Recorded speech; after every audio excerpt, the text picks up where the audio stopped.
दोस्तों, आपका PM study centre में बहुत बहुत स्वागत है। तो चलिए आज के इस वीडियो में हम क्लास 12th हिंदी के मोस्ट इम्पोर्टेंट टॉपिक कहानी के आज हम बहादुर की कहानी के बारे में जानेंगे, जो कि बोर्ड एग्जाम में 5 अंक में पूछा जाता है। तो बहादुर की कहानी अमरकांत जी लिखे हैं, जो लगातार 2022 2023 22 20 19 18 17 16 2015 तक लगातार पूछा जाता है।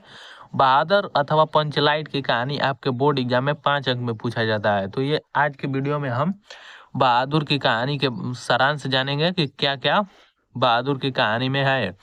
और ये आपको बोर्ड एग्जाम में अधिकतम 80 से 100 वर्ड में लिखना होता है, जिसके लिए आपको बोर्ड एग्जाम में 5 अंक मिलते हैं। तो चलिए इस आज के very very most important topic Bahadur की कहानी के बारे में जानते हैं।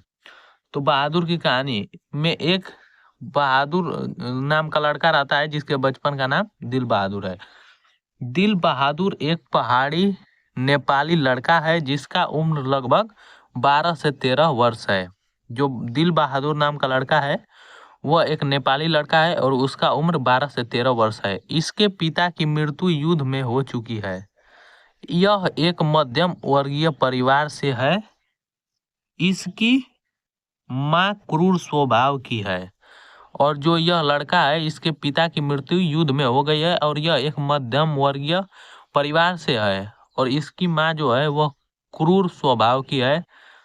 दिल बहादुर की माँ एक भैंस रखी है, जो कि दिल बहादुर से भी अधिक उसकी ध्यान रखती है। जो दिल बहादुर की माँ है वह एक भैंस रखी होती है, जो दिल बहादुर से भी अधिक उसे उसकी ध्यान रखती है। एक दिन इसकी माँ गुस्से में आकर इसे बहुत मार देती है, जिससे दिल बहादुर अपना गांव छोड़कर शहर चला जाता है। एक दिन दिल बहादुर की माँ इसको बहुत मार देती है, जिसके कारण दिल बहादुर अपने घर को छोड़कर शहर की ओर भाग चलता है। तो इसकी माँ दिल बहादुर को इसलिए मारती है क्योंकि ये प्रतिदिन अपने भैंस को लेकर पहाड़ी क्षेत्रों में जाता था और इसे चराता था और इसे चरने के लिए छोड़कर खेलने लगता था।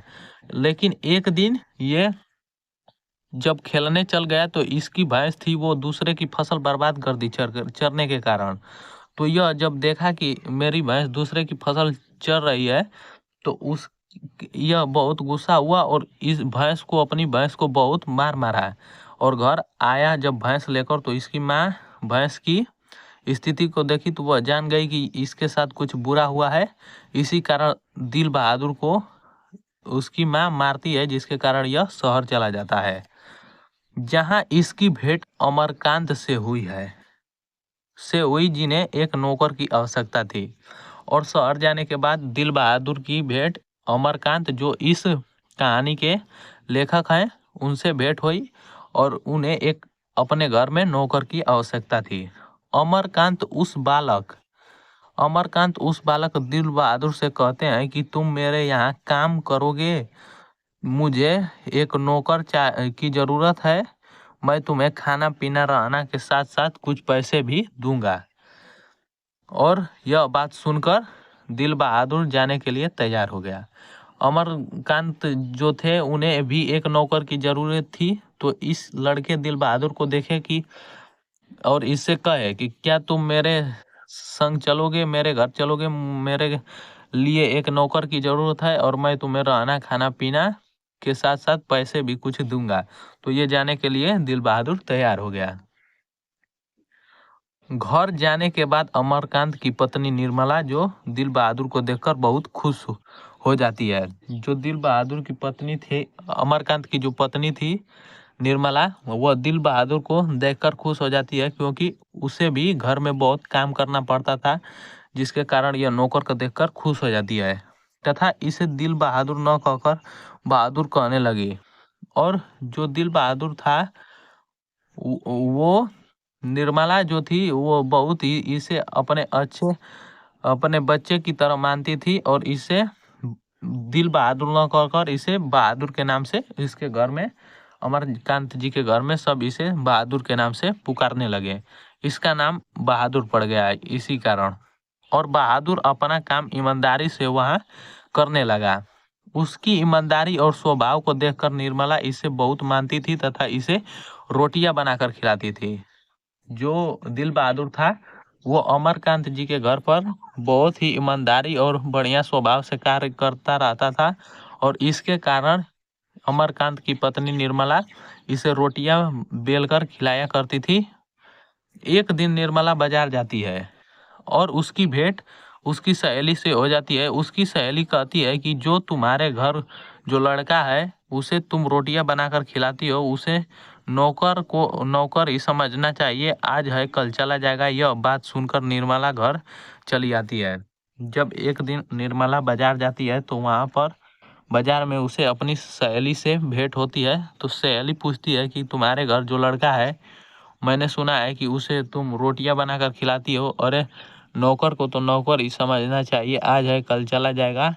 और यह बात सुनकर निर्मला घर चली आती है वापस। अब अब निर्मला बहादुर के साथ गलत व्यवहार करने लगती है। जो उसकी सहेली थी निर्मला की, वो उसने निर्मला के कान को भर दी थी। अब निर्मला बहादुर के साथ बहुत गलत व्यवहार करती थी और इसका बड़ा लड़का किशोर एक बिगड़ा हुआ लड़का था जो कि बहादुर को गालियां तथा छोटी छोटी बातों पर पीटता रहता था। और निर्मला का एक बड़ा बेटा था जो हमेशा बहादुर के साथ हमेशा गलत व्यवहार रखता था और यह छोटे छोटे बातों पर ही इसे गालियां और पीटने लगता था, पीटता भी रहता था। अब निर्मला के व्यवहार में अंतर आने लगा और अब उसने बहादुर के लिए रोटियां सेकना भी बंद कर दी। एक दिन निर्मला के घर उसके रिश्तेदार अपने परिवार के साथ आए और रिश्तेदार की पत्नी ने 11 रुपए खो जाने की बात कही। जो निर्मला थी उसके रिश्तेदार एक दिन अपने परिवार के साथ निर्मला के घर पर आए और निर्मला की जो रिश्तेदार थी उसने 11 रुपए खो जाने के की बात कही। उसने अपना संदेह बहादुर पर किया। जो निर्मला की रिश्तेदार थी वो 11 रुपए खो जाने की बात कही और उसने अपना संदेह उस बहादुर लड़के पर कहा जिसका नाम बहादुर है पर किया। बहादुर ने लगातार न कहने के बावजूद उसे डराया धमकाया एवं पीटा। बहादुर को ना कहने की कि मैंने पैसे चोरी नहीं किए हैं, ना कहने से इनकार करने के लिए उसे बहुत पीटी मारी और धमकाई। चूंकि बहादुर पर यह आरोप झूठा था, अंत में अमरकांत ने भी इसे पीटा और जो दिल बहादुर था उसने कोई पैसा चुराया नहीं था। और अंत में अमरकांत भी इससे गोश लगातार मना कर देने पर अमरकांत ने भी इसे बहुत मारा कि तुम ही ने पैसा ली है। और इस घटना के बाद घर के सभी सदस्य बहादुर से संदेह की दृष्टि से देखने लगे। अब बहादुर के अंदर परिवार के प्रति अपनापन नहीं रहा। एक दिन इसके हाथ से सील छूटकर गिर गई और इसके 2 टुकड़े हो गए। पिटाई के डर से लोगों के क्रूर एवं असभ्य व्यवहार से तुरंत आकर वह अपना सारा सामान घर में ही छोड़कर चला गया। अब एक दिन जब वह घर में काम कर रहा था अमरकांत जी के यहाँ, तो उसके हाथों से सील छूटकर गिर गई जिसके गिरने से उसके 2 टुकड़े हो गए। और अब बहादुर सोच रहा था कि अब तो मेरी पिटाई होगी। और इनके जो क्रूर और असभ्य स्वभाव थे इनसे तंग आकर वह अपना सारा सामान वही छोड़कर चला गया। निर्मला उसके पति एवं किशोर को इसकी ईमानदारी पर विश्वास हो गया था। वे जानते थे कि रिश्तेदार के पैसे इन्हें रुपए उसने नहीं चुराए थे।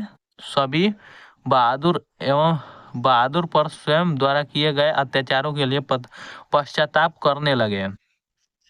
वे जान चुके थे अब कि ये जो बहादुर है उसने पैसा नहीं चुराया था और अब बहादुर पर किए गए अत्याचारों का ये पश्चाताप करने लगे। अब उन लोगों को बहादुर कहीं नहीं मिला क्योंकि वो बहुत दूर चला गया था। तो यही है बहादुर की कहानी की पूरा सारांश जो कि आज के इस वीडियो में मैं आपको बताया हूँ। जो लगातार पूछा जाता है बोर्ड एग्जाम में और अधिकतम 5 अंक में पूछा जाता है और आपको इसे बोर्ड एग्जाम में अधिकतम 80 से 100 वर्ड में लिखना होता है।